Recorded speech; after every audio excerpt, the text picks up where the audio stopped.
ಹೊಲದಲ್ಲಿ ತುಂಬಾ ಕೆಲಸ ಇರ್ಬೋದು, ಆಳುಗಳು ಬರ್ದೇ ಇರ್ಬೋದು, ಅದಕ್ಕೋಸ್ಕರ ಲೇಟ್ ಆಗಿರ್ಬೋದು.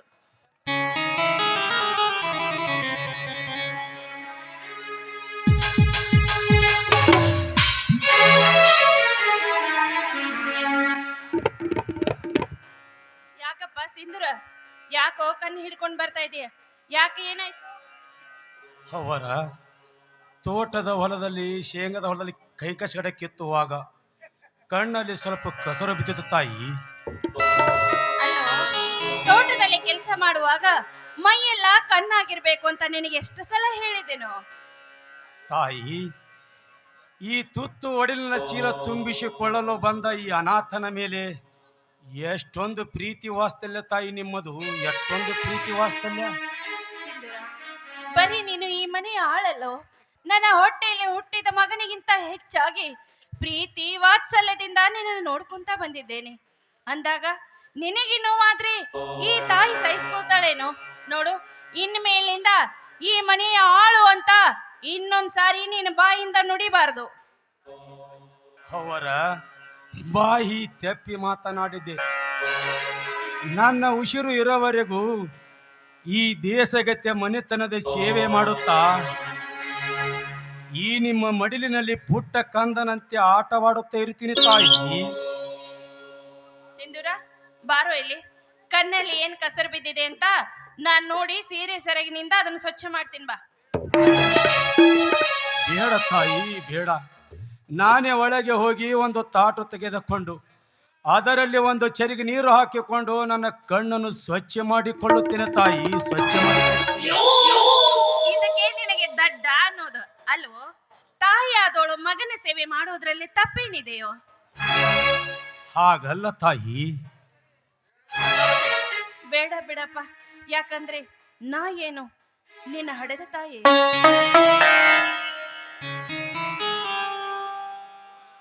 ಅವರ ಇನ್ನೊಮ್ಮೆ ನುಡಿದಿರಿ ಈ ವಿಷಯವನ್ನು. ಬಾ ತಾಯಿ, ಬಾ.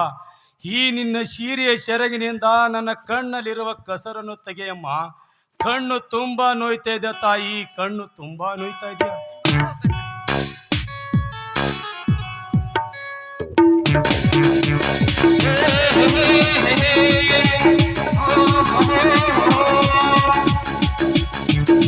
ಸಾಕು, ನಿಲ್ಲಿಸುವ ಹೊತ್ತಿಗೆ ನಿನ್ನ ಎಷ್ಟು ವರ್ಷಗಳಿಂದ ನಡೀತಾ ಇದೆ ಈ ಕೀಳು ಜಾತಿಯ ಆಳಿನೊಂದಿಗೆ ನಿನ್ನ ಪ್ರೇಮದ ಚೆಲ್ಲಾಟ. ಏನ್ ಮಾತಾಡ್ತಾ ಇದೀಯ ನೀನು? ಚಿಕ್ಕದಣಿ, ಲೇ ಕೀಳು ನಾಯಿ, ದೊಡ್ಡಪ್ಪರ ಸಣ್ಣಪ್ಪರಂತ ಅಣ್ಣ ತಮ್ಮಂದರ ಕಣ್ಣಿನಲ್ಲಿ ಸುಣ್ಣದ ನೀರು ಹಾಕಿ ನಾವು ಮನೆಯಲ್ಲಿ ಇಲ್ಲದ ಸಮಯ ಚೆನ್ನಾಗಿ ಉಪಯೋಗಿಸಿಕೊಂಡು ಮನೆಯ ಒಡತಿಯೊಂದಿಗೆ ಕದ್ದು ಪಂಗಿಯ ನಾದ ಊದುತ್ತಿರುವೆಯೋ ಕತ್ತಿಯ ಮಗನೇ. ದಣಿ, ಸೀತಾ ಮಾತೆಯಷ್ಟೇ ಪವಿತ್ರವಾದ ಈ ನನ್ನ ತಾಯಿಗೆ ನನಗೆ ಆಧಾರದ ಸಂಬಂಧ ಕಲಿಸಿದರೆ ದಣಿ ಎನ್ನುವುದನ್ನು ಮರೆತು ನಿಂತ ಜಾಗದಲ್ಲಿ ಕಾಲಿನಿಂದ ಮೆಟ್ಟಿ ಸೀಳಬೇಕಾಗುತ್ತದೆ. ಸಿಂಧೂರ, ತಪ್ಪು ಮಾಡ್ತಾ ಇದೀಯ ನೀನು. ವಾರೆವಾ, ಅಂದು ನಾನು ನಿನ್ನ ಮೇಲೆ ಆಶೆ ಪಟ್ಟು ಸೇರಲು ಬಂದಾಗ ನಾನು ಮಹಾನಪತಿವ್ರತೆ ಸಾತ್ವಿ ಶಿರೋಮಣಿ ಎಂದು ಜಂಬ ಕೊಚ್ಚಿಕೊಂಡೆ. ಇಂದು ನಮ್ಮ ಮನೆಯ ಆಳಿನೊಂದಿಗೆ ಹಗಲೇ ಹೊತ್ತಿನಲ್ಲಿ ಕಾಮದ ಆಟ ಆಡುತ್ತಿರುವಿಯಲ್ಲ. ಎಲ್ಲಿ ಹೋದವು ಆ ನಿನ್ನ ಮಹಾನಪತಿವ್ರತೆ ಸಾತ್ವಿ ಶಿರೋಮಣಿ ಎಂಬ ಶಬ್ದಗಳು? ಹೇಳೇ ಹೊಲಸು ಹೆಣ್ಣೆ. ಲೋ ನೀಚ, ಗರತಿಯಾದವಳು ಸೂಳೆಗೆರೆಯಲ್ಲಿ ಮನೆ ಮಾಡಿಕೊಂಡೇ ಇದ್ದರೂ ಸಹಿತ ಅವಳ ಗರತಿಯಾಗೆ ಬಾಳುತ್ತಾಳೆ ವಿನಃ ಸೂಳೆಯಾಗಿ ಬಾಳುವುದಿಲ್ಲ. ವಜ್ರವನ್ನು ತೆಗೆದುಕೊಂಡು ತಿಪ್ಪೆಯಲ್ಲ ಮುಚ್ಚಿಟ್ಟರೂ ಕೂಡ ಅದು ವಜ್ರವಾಗಿ ಹೊಳೆಯುತ್ತದೆ ವಿನಃ ಕೆಬ್ಬಣದ ಹಾಗೆ ಇರುವುದಿಲ್ಲ. ನಿನ್ನಂತ ನೀಚ ನನ್ನ ಶೀಲತನದ ಬಗ್ಗೆ ಅವಮಾನ ಮಾಡಿದ್ರೆ ನನಗೇನೂ ಆಗೋದಿಲ್ಲ.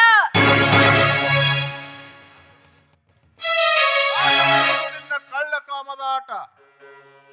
ಲೇ ಸಿಂಧೂರ, ನಮ್ಮ ಅಣ್ಣ ನಿನ್ನನ್ನು ತನ್ನ ಹೊಟ್ಟೆಯಲ್ಲಿ ಜನಿಸಿದ ಮಗನಿಗಿಂತ ಹೆಚ್ಚಿಗೆ ಜೋಪಾನ ಮಾಡಿ ಅನ್ನ ಹಾಲು ಉಣಿಸಿದ್ದ. ಎಂದು ತಿನ್ನಲಿಕ್ಕೆ ತುತ್ತು ಅನ್ನ ಹಾಕಿದ ಮನೆಯ ಯಜಮಾನನ ಹೆಂಡತಿಯ ಮೇಲೆ ಕಾಮದ ಕಣ್ಣು ಹಾಕಿದ ತಾಯಿ ಗಂಡ ನೀನು. ಶರತ್, ನಿನ್ನ ನ್ಯಾಲೆಗೆ ರೀತಿ ನೀತಿಯನ್ನೇ ಸೀಮಿ ದಾಟಿ ಹೋಗ್ತಾ ಇದೆ. ಅಂದಾಗ ನೀನು ಜೀವಂತ ಉಳಿದುಕೊಂಡಿದೀಯ. ಇಲ್ಲವಾದರೆ ಇಷ್ಟೊತ್ತಿಗೆ ನಿನ್ನ ತಿಥಿ ಮಾಡಿ ಬಿಡ್ತಿದ ರಾಸ್ಕಲ್. ಈ ಕಲಿಯುಗದಲ್ಲಿ ಅನ್ನ ಹಾಕಿದವನ ಮನೆಗೆ ಕಣ್ಣು ಹಾಕುವ ನಿಮ್ಮಂತ ಸೂಳೆ ಮಕ್ಕಳಿಂದಲೇ ಧರ್ಮ ಹಾದಿ ತಪ್ಪಿದೆ, ಕರ್ಮ ಉಪ್ಪರಿಗೆ ಏರಿ ನಿಂತಿದೆ. ಇನ್ನು ನಿಮ್ಮಂತ ಬಣ್ಣದ ಸೋಗಿನ ಗರತಿಯರು ಈ ಸಮಾಜದಲ್ಲಿ ಹೆಚ್ಚಾದಾಗಲೇ ಕಾಲ ಕಾಲಕ್ಕೆ ಮಳೆ ಬೆಳೆ ಕಮ್ಮಿಯಾಗ್ತಾ ಇದೆ. ಗೌರಿ, ನೀನು ಈ ಮನೆಯನ್ನು ಬೆಳಗುವ ಗೌರಿಯಲ್ಲ, ಮನೆಯ ಆಳು ಮಗನೊಂದಿಗೆ ಕಾಮದ ತೀಟೆಗಾಗಿ ಕಾಲು ಎತ್ತುವ ಸೂಳೆ ನೀನು. ಸೋಳೆಯ ಮಗನ,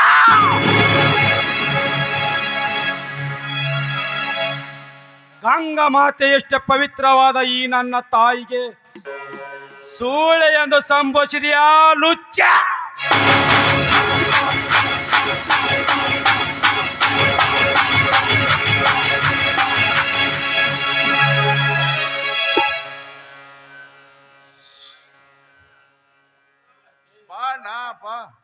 ಸಿಂಧೂರ, ಏನು ಮಾಡುತ್ತಿದ್ಯೋ ಬಡವ?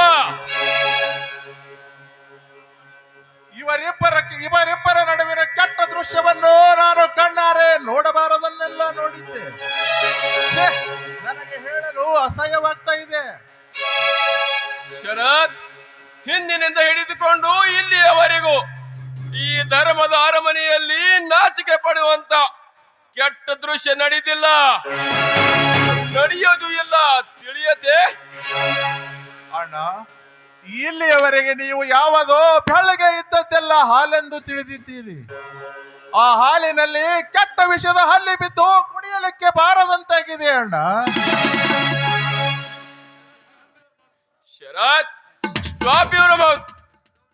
ಗೌರಿ, ಸಿಂಧೂರ, ಏನು ನಡೀತಾ ಇದೆ ಈ ಮನೆಯಲ್ಲಿ? ನಿಜ ಹೇಳಲಿ, ಬಾಯಿ ಬಿಚ್ಚಿ. ಹಾ ಗೌರಿ, ಬಗಳು. ಸ್ವಾಮಿ, ಅದು ಅಂದರೆ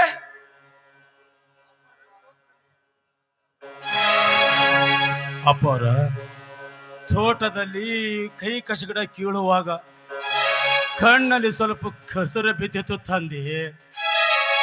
ಹೊಲಸುತ್ತಿದ್ದರೆ ಇವನ ಕಣ್ಣಿನಲ್ಲಿ ಕಸರ ಬಿದ್ದದು ಕಂಡು ಅತ್ತಿಗೆಗೆ ತುಂಬಾ ತ್ರಾಸಾಗಿರಬೇಕು. ಶರತ್, ಇವಳು ನಿನ್ನ ಅತ್ತಗೆ, ಅಂದರೆ ಹೆತ್ತ ತಾಯಿ ಸಮಾನ. ಅಣ್ಣ, ಇವಳು ನನ್ನ ಹೆತ್ತ ತಾಯಿಯಂತೆ ಇದ್ದಿದ್ದರೆ ಇವಳನ್ನು ನನ್ನ ಹೃದಯದಲ್ಲಿ ದೇವತೆಯಂತೆ ಇಟ್ಟುಕೊಂಡು ಪೂಜೆ ಮಾಡುತ್ತಿದ್ದೆ. ಆದರೆ ಇಂದಿನ ದೃಶ್ಯವನ್ನು ನೋಡಿದರೆ ಇವಳು ಅತ್ತಿಗೆ ಅಲ್ಲ, ನಮ್ಮ ಮನೆಯ ಆಳು ಮಗನೊಂದಿಗೆ ಸರಸವಾಡುವ ಸೂಳೆ ಇವಳು. ಶರತ್, ನನ್ನ ಮುದ್ದನ ಹೆಂಡತಿ ಎಂದು ಅಂತ ಹೀನ ಚರಿತ್ರೆದವಳಲ್ಲ. ಶರತ್, ಆ ದೇವಾನು ದೇವತರು ಚಳಿಕೆ ತಪ್ಪು ಮಾಡಿರಬಹುದು, ಆದರೆ ನನ್ನವಳು ಎಂದು ಹೆಜ್ಜೆ ತಪ್ಪಿ ನಡೆದವಳಲ್ಲ. ಈ ಗೌರಿ ನನಗೆ ಸತಿ ಅಲ್ಲ, ನನ್ನ ಪಾಲಿಗೆ ಸಾಕ್ಷಾತ್ ದೇವತೆ ಇದ್ದಂತೆಪ್ಪ, ದೇವತೆ ಇದ್ದಂತೆ.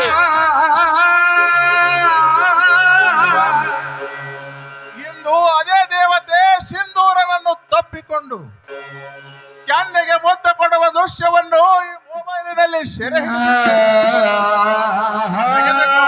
ನನ್ನ ಮೇಲೆ ನಂಬಿಕೆ ಇರದಿದ್ದರೆ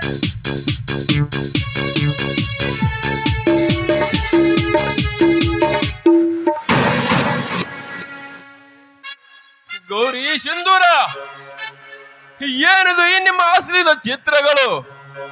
ಇಲ್ಲ ರೀ, ಇದೆಲ್ಲ ಸುಳ್ಳು ರೀ, ಇದೆಲ್ಲ ಸುಳ್ಳು. ಅಪ್ಪೋರ, ಇದು ಈ ಚಿಕ್ಕ ದಣಿ ರಚಿಸಿದ ನಾಟಕ ಅಪ್ಪೋರ, ನಾಟಕ.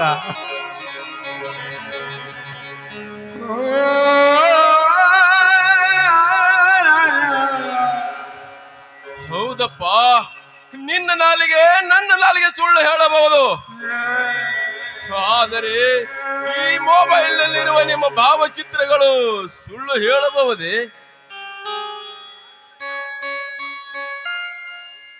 ಹೌದು ರೀ, ಅದೆಲ್ಲ ನಿಜ ಇರ್ಬೋದು. ಆದ್ರೆ ಹೊಲದಲ್ಲಿ ಕೆಲಸ ಮಾಡುವಾಗ ಸಿಂಧೂರನ ಕಣ್ಣಲ್ಲಿ ಕಸರು ಬಿದ್ದಿತ್ತಂತೆ. ಅದಕ್ಕೆ ಸೀರೆ ಸೆರಗಿನಿಂದ ತೆಗಿತಾ ಇದ್ದಾರೆ, ಆದ್ರೆ ಅದು ಬರಲೇ ಇಲ್ಲ. ಅಷ್ಟರಲ್ಲಿ ನಾನೇ ಅವನ ಕಣ್ಣಲ್ಲಿ ಬಾಯಿಟ್ಟು ಊತಾ ಇದ್ದೆ. ಇದೇ ರೀ, ಇದೇ ಸತ್ಯ ಘಟನೆ ರೀ. ಗೌರಿ, ಆದರೆ ಎಂಬ ಮುಂದಿನ ಶಬ್ದಗಳು ನಿನ್ನ ಹೊಲಸ ನಾಲಿಗೆಯಿಂದ ನುಡಿಯದಿರು. ಬಾಯಿ ತುಂಬಾ ಮಗನೆಂದು ಈ ಸಮಾಜ ಮುಂದೆ ಕೂಗುವುದು. ಮನೆಯಲ್ಲಿ ಯಾರೂ ಇಲ್ಲದ ಸಮಯದಲ್ಲಿ ಮಗ ಎನ್ನುವುದನಿಗೆ ಮೈ ಮನ ಹೊಲಸು ಮಾಡಿಕೊಳ್ಳುವ ಮಾನೆಗೆಟ್ಟವಳು ನೀನು. ಗೌರಿ, ಕಾಮಕ್ಕೆ ಎಲ್ಲಿದೆ ನಾಚಿಕೆ?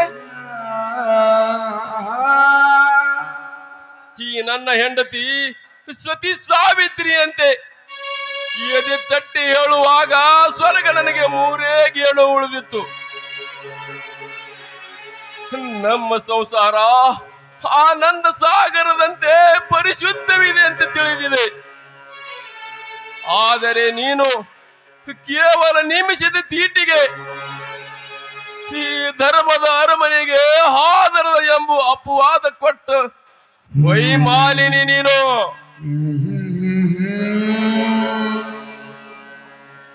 ಸ್ವಾಮಿ, ಈಗಿನ ಸಮಾಜ ಅಂತ ಹೇಮರೆಡ್ಡಿ ಮಲ್ಲಮ್ಮನ ಹೆಸರಿಗೆ ಕಳಂಕ ತರುವುದನ್ನು ಬಿಟ್ಟಿಲ್ಲ ಅಂದಾಗ ನನ್ನಂತವಳಿಗೆ ನೀವು ಮಾತಾಡುವುದ್ರಲ್ಲಿ ತಪ್ಪೇನೂ ಇಲ್ಲ. ನನ್ನ ಕನಕನದಲ್ಲೂ ನಿಮ್ಮ ಹೆಸರೇ ಬರೆದಿದೆ. ನನ್ನನ್ನು ಶವದ ಮೇಲೆ ಮಲಗಿಸಿ ಸುಟ್ಟು ಹಾಕಿದ್ರು ಸಹಿತ ನನ್ನ ಉಸಿರಿನಲ್ಲಿ ನಿಮ್ಮ ಹೆಸರೇ ಬರುತ್ತೆ ವಿನಃ ಮತ್ಯಾರ ಹೆಸರು ಬರುವುದಿಲ್ಲ.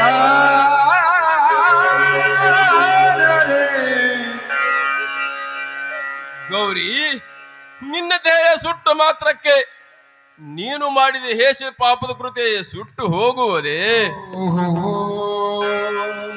ಲೇ ಸಿಂಧೂರ, ನಿನ್ನನ್ನು ನನ್ನ ಮಗನಿಗಿಂತ ಹೆಚ್ಚಿಗೆ ನಂಬಿದೆ. ನಿನಗೆ ಬೇಕಾದ್ದು ಬೇಡಿದ್ದು ಕೈ ತುತ್ತು ನೀಡಿ ಉಳಿಸಿದೆ. ತಂದೆ ಹೆಂಡತಿಯೊಂದಿಗೆ ರತಿ ಕಾಮದ ಆಟವಾಡಲು ನಿನಗೆ ಮನಸ್ಸಾದರೂ ಹೇಗೆ ಬಂತು ಪಾಪಿ? ಅಪ್ಪೋರ, ನಿಮ್ಮ ಕೈ ತುತ್ತು ಉಂಡು ಬೆಳೆದ ಈ ಕೂಸು ಎಂದು ಈ ಮನೆಯಲ್ಲಿ ತಾಯಿ ಗಂಡ ಕೆಲಸ ಮಾಡಿಲ್ಲ ಅಪ್ಪೋರ.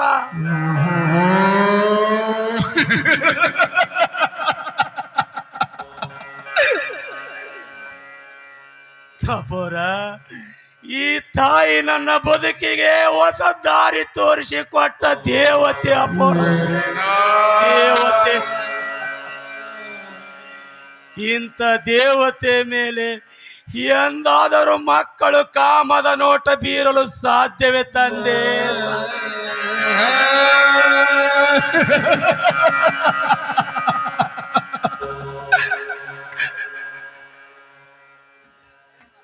ಲೇ ಸಿಂಧೂರ, ಇನ್ನೊಮ್ಮೆ ನನಗೆ ಅಪ್ಪಾರ ಎಂದು ಕೂಗಬೇಡ. ಕುಲಿಗೇಡಿ ಎಲ್ಲೋ ಅನಾಥನಾಗಿ ಬದುಕಬೇಕಾದ ಕೂಸನ್ನು ಕೈ ಹಿಡಿದು ಅರಮನೆ ಒಳಗೆ ಕರೆದುಕೊಂಡು ಬಂಗಾರದ ತಾಟಿನಲ್ಲಿ ಪಂಚಾಮೃತದಿಂದ ಮೃಷ್ಟಾನ್ನ ನೀಡಿ ನಿನ್ನ ದೇಹದ ನರನಾಡಿಗಳಿಗೆ ಶಕ್ತಿ ಬರಲಿ ಎಂದು ಕೊಬ್ಬರಿ ಬೆಲ್ಲು ತಿನಿಸಿ ಹುಲಿಯಂತೆ ಬೆಳೆಸಿದ್ದವನ ಹೆಂಡತಿಯ ಮೇಲೆ ಕಾಮದ ಕಣ್ಣು ಹಾಕಿದ ಕೂಗಲಿಗೆ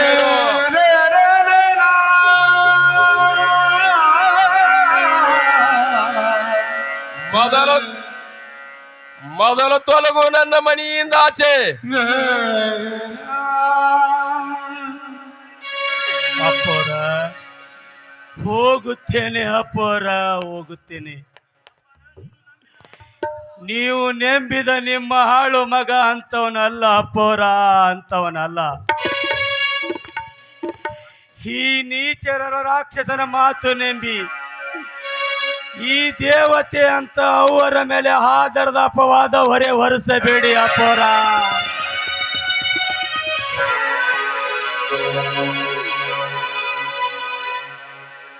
ಬೇಕಾದರೆ ನನಗೆ 108 ಅಪವಾದ ಹೊರೆಯನ್ನು ಹೊರಸರಿ ಅಪ್ಪೋರ, ಹೊರಸರಿ.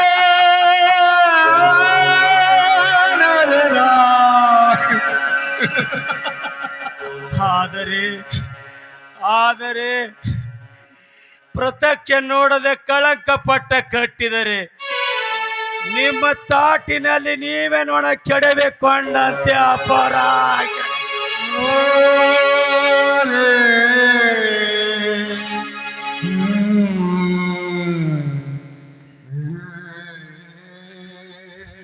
ಅಪ್ಪೋರ, ಈ ತಾಯಿ ಅಪ್ಪೋರ, ನಿಮ್ಮ ಕಾಲು ಹಿಡಿದು ಬೇಡಿಕೊಳ್ಳುತ್ತೇನೆ. ನೀವು ಯೋಚಿಸಿಕೊಂಡಂತೆ ನನ್ನಿಂದ ಅಂತ ತಪ್ಪು ನಡೆದಿಲ್ಲ ಅಪ್ಪೋರ, ಒಳ್ಳೆದನಕ್ಕೆ ಈ ಭೂಮಿಯಲ್ಲಿ ಕಷ್ಟ ಕಟ್ಟಿದ್ದ ಬುದ್ಧಿ ಕಾಣೋ.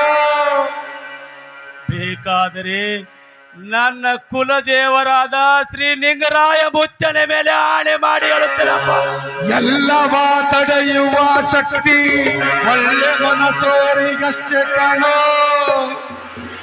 ಎಲ್ಲ ನಿನ್ನವರು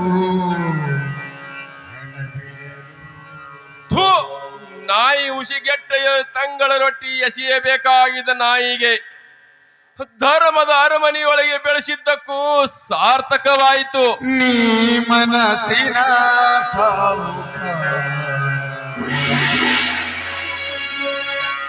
ದಯಮಾಡಿ ಧರ್ಮದ ಅರಮನೆಯ ಮಾನ 4 ಜನರ ಬಾಯಿಗೆ ಬೀಳುವ ಮುಂಚೆ ನೀನಾಗಿಯೇ ಇಲ್ಲಿಂದ ಕಾಲು ಕೀಳು.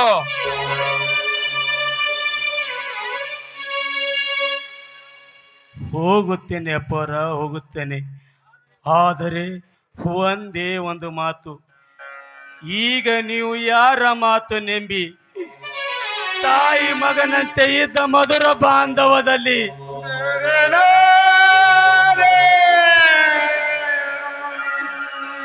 ಆದರದ ಸುಣ್ಣದ ನೀರು ಒರೆಸಿ ಸ್ವಚ್ಛತವಾಗಿದ್ದ ಮನಸ್ಸುಗಳನ್ನು ಮೈಲಿಗೆ ಮಾಡಿ ಸಾಯುವವರೆಗೂ ನೆನಪಿನಲ್ಲಿರುವ ನೆನಪಿನ ಕಾಣಿಕೆ ನೀಡಿದ ನಿಮಗೆ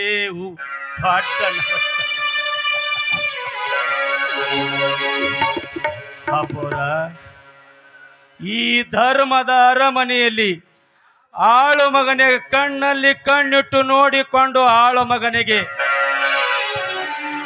ಜಾರತನದ ಬಹುಮಾನ ಕೊಟ್ಟು ಮನೆಯಿಂದ ಹೊರಗೆ ಹಾಕುತ್ತೀರಲ್ಲ, ನಿಮಗೆ ಈ ದೇವರು ಒಳ್ಳೆದು ಮಾಡಲಿ ಅಪ್ಪೋರ, ಒಳ್ಳೆದು ಮಾಡಲಿ.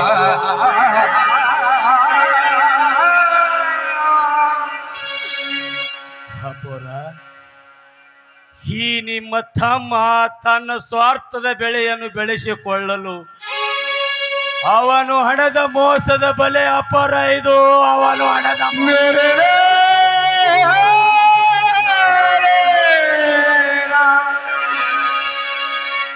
ನೀವು ಅದನ್ನು ತಿಳಿದುಕೊಳ್ಳದೆ ಈ ದೇವತೆ ಅಂತ ತಾಯಿಗೂ ನನಗ ಆದರದ ಅಪವಾದ ಕೊಟ್ಟ ದೊಡ್ಡ ಮನುಷ್ಯರು ನೀವು ಅದಿರಿ ಅಪೋರ, ದೊಡ್ಡ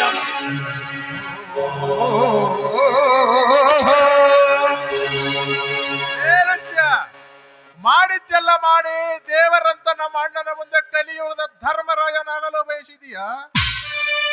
ಸೊಮ್ಮನೆ ಬಾಯಿ ಮುಚ್ಚಿಕೊಂಡು ರೈಟ್ ಹೇಳು ಮಗನೇ. ಈಗ ಹೋಗುತ್ತೇನೋ? ಇಂದಿಲ್ಲ ನಾಳೆ ಸತ್ಯ ಗೊತ್ತಾದ ಮೇಲೆ ನೀನು ಎಲ್ಲೇ ಇರು, ನಿನ್ನನ್ನು ಹುಡುಕಿಕೊಂಡು ಬಂದು ಜೀವದ ಸತ್ತು ಹಾಕುತ್ತೀನಿ.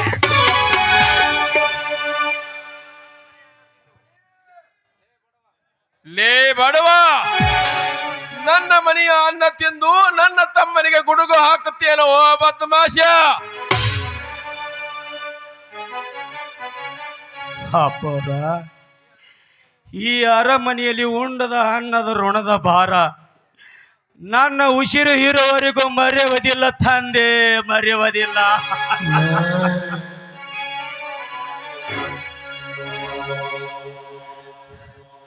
ಅಪ್ಪರ, ಈಗ ಈ ಚಿಕ್ಕ ದಣಿ ಹಚ್ಚಿದ ಅನ್ಯಾಯದ ದೀಪವನ್ನು ನಂದಿಸಿ ನಿಮ್ಮ ಕಣ್ಣೆದುರಿಗೆ ಸತ್ಯದ ದೀಪ ಹಚ್ಚಿದ ಬಡವ ನಾನಾಗದಿದ್ದರೆ ನನ್ನ ಹೆಸರು ಸಿಂಧೂರನೇ ಅಲ್ಲ ಅಪ್ಪರ, ಸಿಂಧೂರನೇ ಅಲ್ಲ.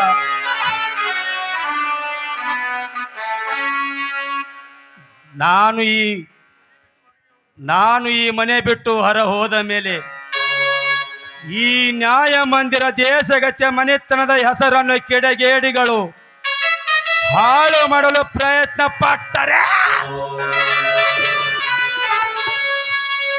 ಅವರ ರುಂಡ ಮುಂಡಗಳನ್ನು ಕೊಡಲಿಂದ ಕತ್ತರಿಸಿ ಹಾಕಿ ಆ ಪಾಪಿಗಳ ದೇಹಗಳ ಕುರಿಗಳಂತೆ ಈ ಧರ್ಮದ ಅರಮನೆಯ ದ್ವಾರ ಬಾಗಿಲಿಗೆ ಜೋಪಿ ಹಾಕುವುದೇ ನನ್ನ ಛಲ. ಅಪ್ಪೋರ, ದಯವಿಟ್ಟು ಈ ನಿಮ್ಮ ಆಳು ಮಗ ತಪ್ಪು ಮಾಡಿಲ್ಲ ಅಪ್ಪೋರ, ತಪ್ಪು ಮಾಡಿಲ್ಲ. ಈ ದೇವತೆ ಅಂತ ತಾಯಿಗೂ ಆದರದ ಅಪವಾದವರೇ ವರ್ಷಬೇಡಿ ಅಪ್ಪೋರ, ನಿಮ್ಮ ಕಾಲಿಗೆ ಬೀಳತೀನಪ್ಪ. ದೇವರಲ್ಲಿದೆ ಗುಡಿಯಲ್ಲಿ, ನ್ಯಾಯ ಎಲ್ಲಿದೆ ಜಗದಲ್ಲಿ. ದೇವರಲ್ಲಿದೆ ಗುಡಿಯಲ್ಲಿ, ನ್ಯಾಯ ಎಲ್ಲಿದೆ ಜಗದಲ್ಲಿ. ದೇವರಲ್ಲಿದೆ ಗುಡಿಯಲ್ಲಿ, ನ್ಯಾಯ ಎಲ್ಲಿದೆ ಜಗದಲ್ಲಿ. ವಿಧಿಯಾಟ ನೋಡ ಅಪ್ಪೋರ, ಅವರ ಈ ಪಾಪಿ ನಿಮಗೆ ಎಂದಿಗೂ ಮುಖ ತೋರಿಸದಂತೆ ಬಹುದೂರ ಹೋಗುತ್ತೇನೆ ಅಪ್ಪೋರ.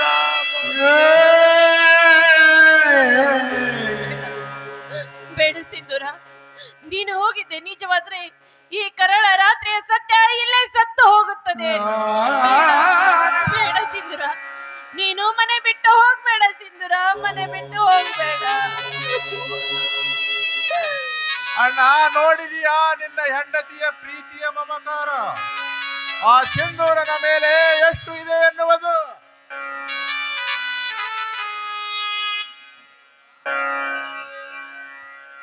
ಏ ಮಾನಗೆಟ್ಟ ನೀಚ, ಇಲ್ಲ ಸಲ್ಲದ ಅಪವಾದವನ್ನು ಹರಿಸಿ ನನ್ನ ಮನೆಯನ್ನೇ ಚಿತ್ರ ಚಿತ್ರ ಮಾಡಿದ ನೀಚ ನೀನು.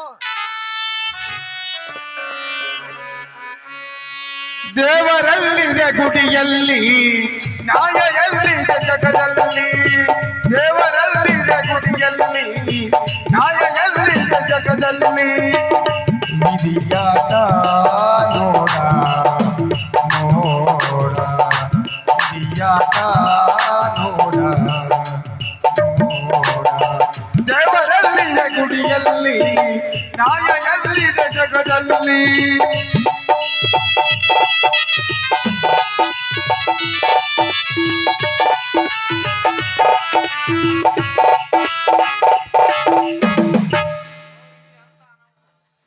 ಗೌರಿ, ಎಂತ ಅನಾಹುತ ಆಯಿತು ಗೌರಿ?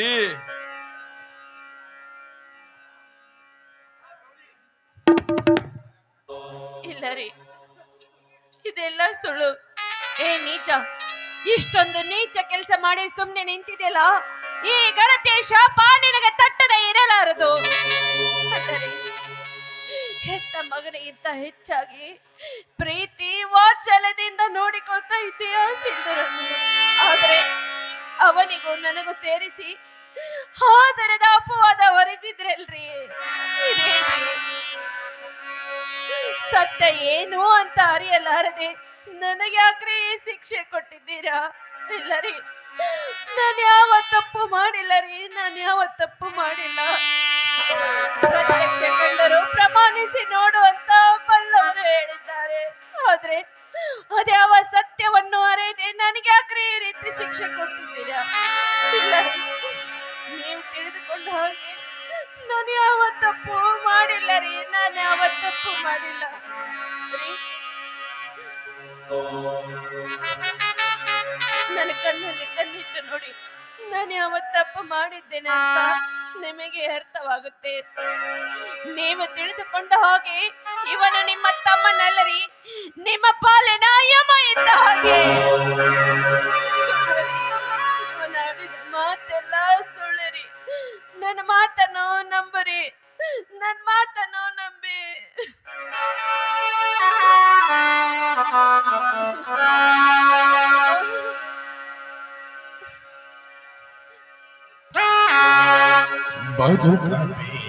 ಬದುಕಬೇಕೆಂಬುವಾಸೆ ನನಗಿಲ್ಲದಾಯಿತೆ, ಬದುಕಬೇಕೆಂಬುವಾಸೆ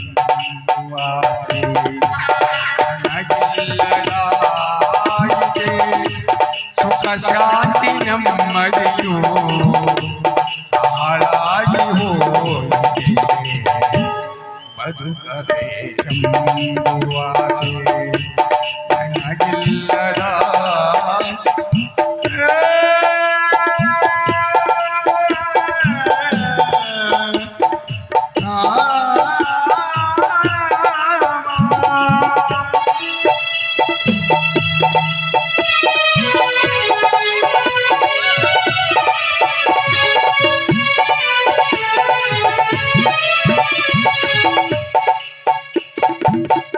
ಗೌರಿ, ಎಂತ ಅನಾಹುತ ಆಯಿತು ಗೌರಿ, ಎಂತ ಅನಾಹುತ ಆಯಿತು.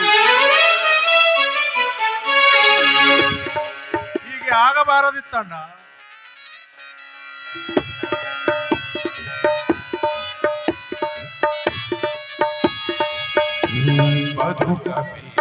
ಬದುಕಬೇಕೆಂಬುವಾಸೆ ನನಗಿಲ್ಲದಾಯಿತೆ, ಬದುಕಬೇಕೆಂಬುವಾಸೆ ನನಗಿಲ್ಲದಾಯಿತೆ, ಸುಖ ಶಾಂತಿ ನೆಮ್ಮದಿಯು ಹಾಳಾಗಿ ಹೋಯಿತೆ, ಬದುಕಬೇಕೆಂಬುವಾಸೆ